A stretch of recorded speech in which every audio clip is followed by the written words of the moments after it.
Welcome back to the channel. I appreciate you being here. Today's topic is 7 things that could kill a good strategy.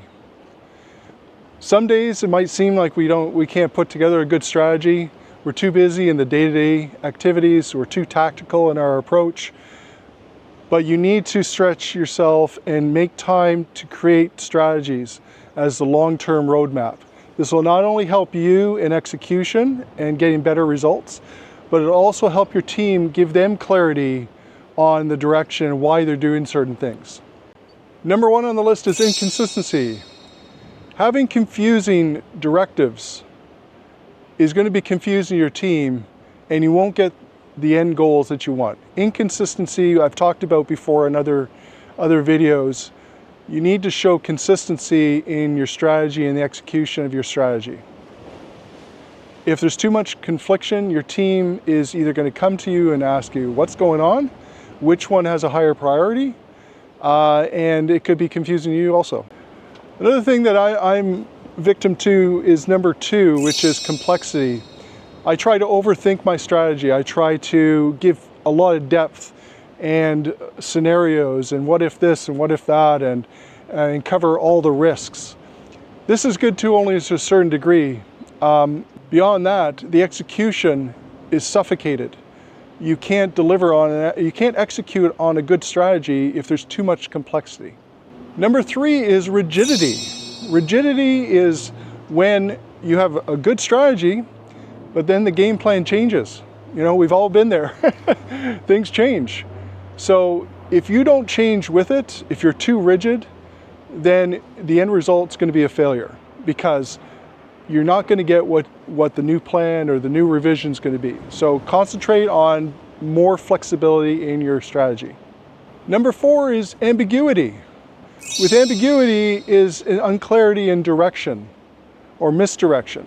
And that leads your team to be confused, misaligned, and you're not going to end up with the results you want. Number 5 on my list is conformity.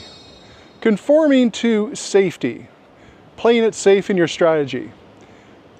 You need to venture out and expand your strategy to include some more innovation. If you cut it too safe, you're not going to be innovative, and you're not going to allow your team to think out of the box. Also, keeping it too safe is going to give a competitive edge to others. And number 6 is inertia. A goal is no good without decisive action. Again, without decisive action, your goal cannot be met. So you need to apply actionable items to each of your goals. It's almost like a work breakdown structure that I mentioned in a previous video. You need to have measurable actions that can be taken, that can measure progress, where you can meet a goal. A goal can't be met without being measured. And number 7, the last one on my list, is diffusion. Diffusion means scattered priorities will lead to scattered results. You need to define your priorities. They can change, but they have to be a thoughtful making a decision. If you're jumping all over and your priorities are changing, then you're not going to get the results you want, or others want, or your team wants.